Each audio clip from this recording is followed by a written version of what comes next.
Next question says, it warmed my heart when Wendy and Eva had Malia's back. Are you the kind of friend who would have had your friend's back? Let me tell you something. When it comes to me being the kind of friend that I am, I'm a little team too much sometimes. Because the moment Addison would have walked her butt across that room and I would have saw the glitter of evil in her eyes, I would have been ready for her. I'd have been staring her down. And when she would have got started, I'd have like, no, now you stop now before it goes down. I'm going to warn you. And I'm going to do it very sternly. I'm going to be very loud about it.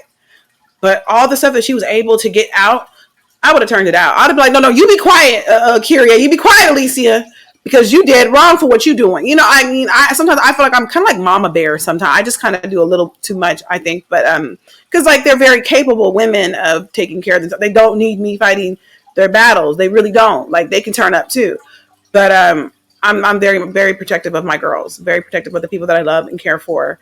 I'll fight anybody for my people. I mean, I'll fight D too if he don't get about this camera kissing my woman. Now I done told him, keep your lips. He's like, and I'm gonna come back again and give me another taste of this sexy little thing right here. He's always trying to show out. You see people, you see him showing out. He knows how I feel about his lips on her. Mm-hmm. Those is my lips. No, I'm just playing. But Alicia's like, I don't know. She's like, I don't know. I'm very overprotective of my girls, so I would have hurt Addison. I'm talking about more than feelings for what she said and how she behaved. They would be like, we're not inviting Corenna because she likes to cut up. What are you ladies' thoughts? Girl, you are so right about yourself. I was thinking about, was it last week when Dee was saying something and you were just going, put him on the phone. Wait, let me say something. Like, no, he didn't. Like, I do too much. I was like, these people are married. I need to stay out of people's business. Oh my goodness. But we love it. We love all that energy. Thank you. And appreciate it. Thank you. I love it when you be like, you didn't say it right. You got to say it like this. Well, let me just give them the phone. Let me say it. Are you the kind of friend that would have had your friends back? Heck yeah. All day, every day. All day, every day. Yeah, I really love this scene. We need to see more women standing together and being there for each other, especially when they're being attacked unjustly. And even when women have differences of opinions or different viewpoints, you don't have to attack other people because of that, Right. So even though Eva was upset with Malia and what happened earlier, she still stood there with her girl. She still had her girl, and we need to see more of that, and that's definitely, I love that, all three of us here, we always have each other's back. We're always there for each other. Even if we don't agree, hey, it's just a difference, We're not friends because we agree on everything. We're friends because we love each other and we're here for each other and we're trying to get through life and figure this junk out, So yeah. Alicia, come give us some of that. I think you both know I'm definitely the one to have your back. And not just in your face, also in your absence. Talk about that.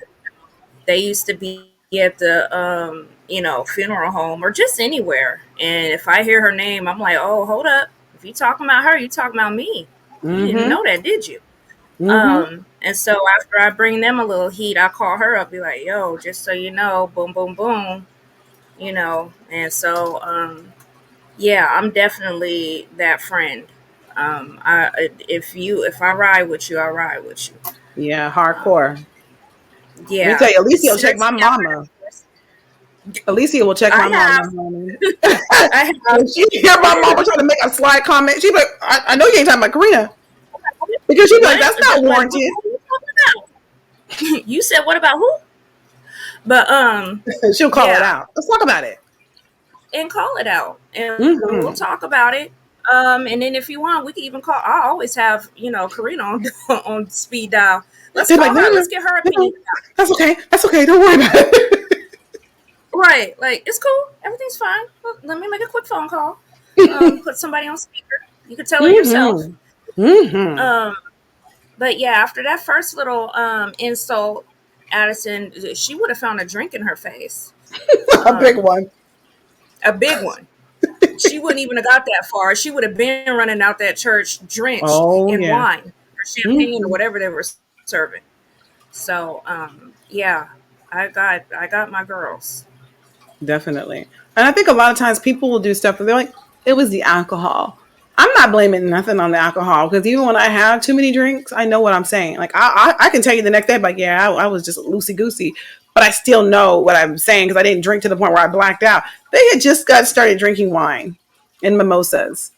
Like, you're not drunk. You're not. Y'all wasn't taking hardcore shots of tequila, like, I'm saying, back to back. This was not that type of bridal shower. You are very aware of what you said and you need to be accountable. And if you're not going to be accountable, I can help hold you to that level of accountability that you need to be held to. I can say one thing about my girls. I've always known wherever we went, like, I've been places with people and people have tried to like play me and it was me against the room. There was like not a fight that broke out, but it was just like people try to come for you. You have to stand up for yourself. And the people that I thought would have been like, oh, well, you can't disrespect her like that. They was really quiet. Like, they was giving some of that, you know what I mean? Like, that was the energy. Not my business. Not my business. No, it is your business because I thought I was your friend. And so, but with them, I've always known wherever we went, if there was a problem, baby, we're going to handle it. And so being from Tacoma, love my city, but that's a different kind of play. You talking about South Central. They call it to Compton for a reason, okay? That was a place growing up very, very rough. And I don't even think that I recognized how rough Tacoma was until I left. And I was like, oh, that's not normal to carry weapons. I mean, you stay ready. It ain't gonna be like, I gotta get ready. Stay ready. I'm talking about we pull his hair off, baby. We take these nice dresses and his jewelry off and do what needs to be done. And even if we don't have time, we could just get down. So it was like everywhere you went, always on guard, always on alert, always knowing that it could always go down. And me and Alicia, we would always get in the car, go somewhere. We'd always look at each other like, if it go down, I got your back today. It was like, it was always that, if it goes, today, I don't care if it's 10, 15 people, I got your back, today. And, And we are aware of our surroundings. If we're a girl, we always, used to talk about getting in a fight in the grocery store, getting what in a we gonna fight at a do? park. We'll pick up some rocks, sticks, That's whatever it. we have available to us. I That's on top of the can. weapons that we carry on Carrying us. on you. But Yeah. we got to make sure that we turn this out. Right. I Hmm. mean, going places and you're like, well, if it goes down in Safeway, hopefully I'll be over there by some glass or a can because somebody get knocked, right? But when you live in dangerous environments, it constantly puts you on high alert. And then also being from the east side, I don't even, it was like, it's funny because like I'm in like Tacoma groups and like meme and they like post memes and stuff. I knew something was different about the East Side, but I just didn't realize that everybody else realized it too. It seemed like everybody who was a sex offender got housed on the East Side. It was like, watch out! It was we were having alerts every few days. There was a new sex offender in your area, and I was like, why are they putting everybody on the East Side? And so looking back now in those groups, and they were like, is it just me or did all the sex offenders live on the East Side?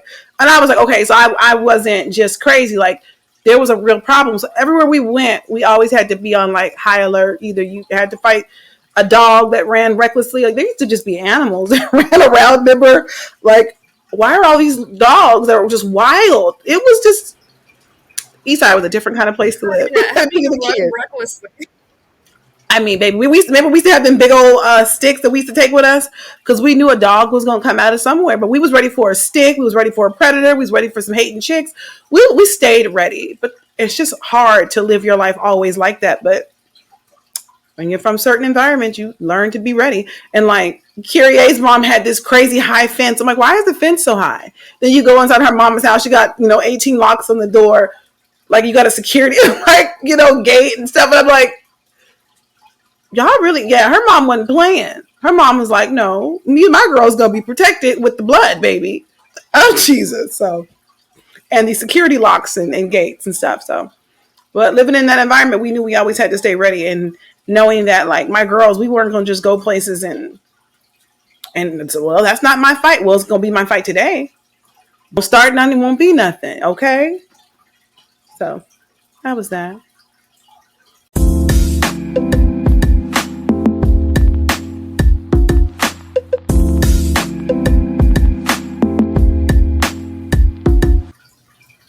Our next question is, why did Malia walk over there to Addison after the way she spoke to her in front of everyone?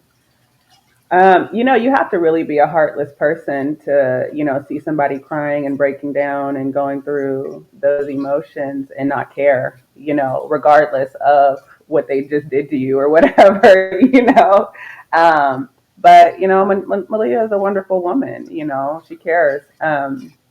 And she wanted to just check and make sure that she was okay, and if you know anything about people lashing out and saying cruel things, it's usually because they're hurting inside, Oh, definitely. and I think that hurt people, and Real. Malia knew she had to be hurting. Malia knew she was hiding a lot and carrying a lot, and that was the first time she actually heard, Addison breaking down. She's like, wow, this might be a moment that I can get through to her. We can connect on a different level, So I think that at the heart of Malia, she was really hoping that they would have this, moment of connection where she could connect with a different side of Addison. Alicia, why are you laughing? Like this is I mean, I like the way you put that though. I want to hear Alicia. Go ahead, girl. But I loved how you put that. Oh, Mother Kyrie, your Mother. godly self. Godly. Um, Woman of God. godly. I guess call me heartless then, because I'm like, if she went out of her way to try and hurt me, and just because I had better ammunition, I don't care that you crying about it. You had a Like, whole I don't rocket care what you launcher. did. I'd probably look at her and be like, okay, and then keep on walking. Like that's hilarious to me. It's like I'm heartless, I guess. Nah, no, no, no, no, no, no, no, no, no. I was just laughing because the way you wrapped that up.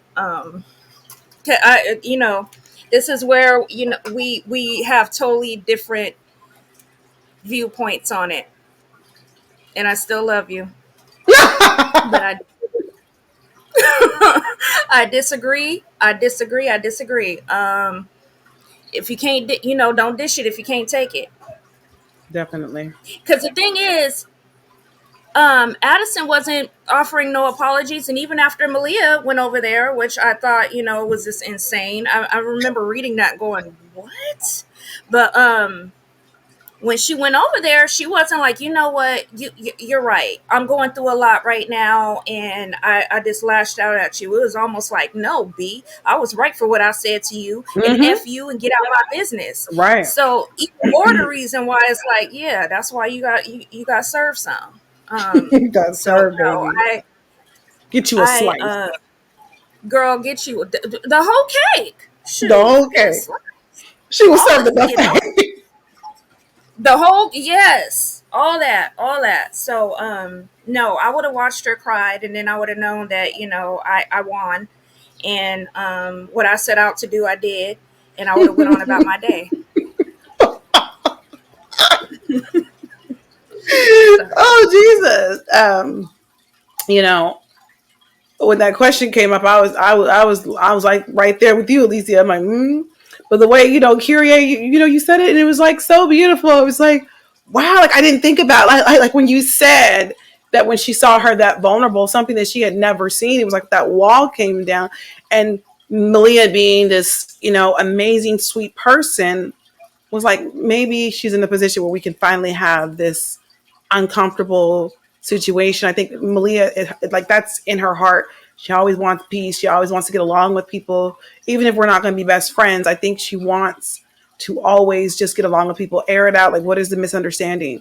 Because I will tell you, as an adult woman, I look back on situations that happened as a teenager with people, and I'm still finding out.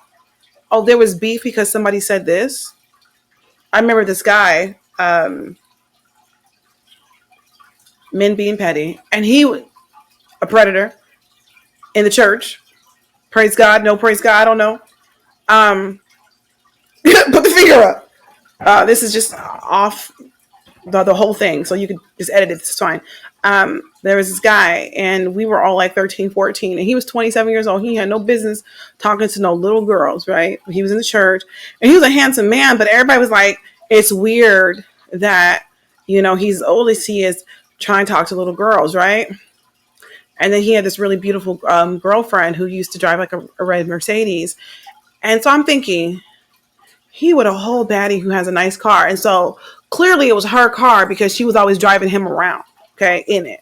He was always, sitting, I guess he was the passenger side pimping or something. I don't know, right? So he would like try to talk to these like group of little girls that I was a part of, 13, 14. And at one point I stood up and I was like, this is really weird that this grown man is interested in little girls when his girlfriend isn't around, fiance, whatever the heck she was to him, right? It's not okay. So I stood up to him and I was like, listen, you are too old to be talking to these little girls. You need to go somewhere, right? Well, he became very offended by me checking him, okay? He went and told these girls that I said stuff about them. And one young lady, she was in the beginning stages of developing alopecia. So she came to me, she was hurt. She wasn't even so much like, I want to get him up with you. So I want to, you know what I'm saying? Like, cause she was always like ready to fight, but she was really hurt. So she was just like, yeah. And he came to me and said that you said something about my skin color. You're talking about I have bald spots. She was like, I have a skin condition. I'm going to the doctor. I'm going to the dermatologist. I'm working this out. Like she's explaining. And I'm like, no, ma'am. You don't have to explain nothing to me about what's going on. Cause I never said that. I never talked about, there being anything about a skin condition or whatever was going on. I don't think she ever believed me because I seen her like years later. We're both in our 20s. We were at church and she just like, was just mad dogging me. And I was like, I don't think she ever believed that I didn't say that about her. I think that sometimes people look at certain people and they're like, you seem like you have a mean girl spirit. I might dress like a mean girl, but I'm definitely not. You know what I'm saying? And I don't mean girl. One thing I've learned is that you don't make fun of people about stuff. You don't make fun of people about the way they look. You don't make fun of people about their skin or weird rashes or being bald. You don't make fun of people. I mean, my mom and dad did a lot of damage to me, but I'm gonna say that was one good thing that they really instilled in me. Never make fun of people about the way that they look. You know what I'm saying? People can't help. I can't help how I look. Nobody can help how they look. And you get to making fun of people, but the very thing that you can make fun of somebody else about, your child can develop that too. And he did that. He told that girl those things, and later on in life, I still felt like she kind of held a grudge. I don't care. Even like, well, we in our 30s now, so you need to let that go. Sometimes people are still hurting from the things that other people have said or done to them. So it's easy for you to say, let it go. But if this is a compound of trauma that has been layered and upon layer, you don't know what they're going through. Stop telling people just to get over it. Or you go fix that. Society needs to take accountability for their mouth and their actions and their behavior because it's not okay. I think, going back to the story, I think Malia saw it as an opportunity. You know what? She's hurting. And, I know I said some stuff, even though it was very much warranted. She deserved every bit of it. Every ting that I gave her, she deserved it. But I do think that she saw maybe this could be a moment where we come together. Maybe this is a moment where we can understand, what is this? Where did this animosity come from? Why is there so much hate? And as soon as she rolled upon her, Addison was like, I don't want your pity. I don't want your sympathy. And she lashed out at Malia. She talked about, you think you're this. And it was like, whoa, this is not how I envisioned this going. But see, that's the reason why I would have saw her over there crying. And I would have, who I am today, if I would have saw her crying after me and her got into it, I would have gotten in my car. I would have been like, well, she need to work that out with her and the Lord, because that ain't got nothing to do with me. But I do understand somebody seeing someone crying and wanting to stop and be like, dang it, let me see. But because of the knowledge and experience that I have with life, I know that just because a person's crying doesn't mean that the walls are down. They can still be very treacherous, even with tears in their eyes. Honey, there's a lot of people, especially women, who love to throw out the, oh my God, I'm so hurt. They want to control the situation by talking loud and crying. You get a Karen somewhere and she starts screaming and crying. Oh, she's hurting. Let's cater to her. Give her a cookie. You know what I mean? And a lot of people control stuff with their tears. But I do understand why Malia went over there.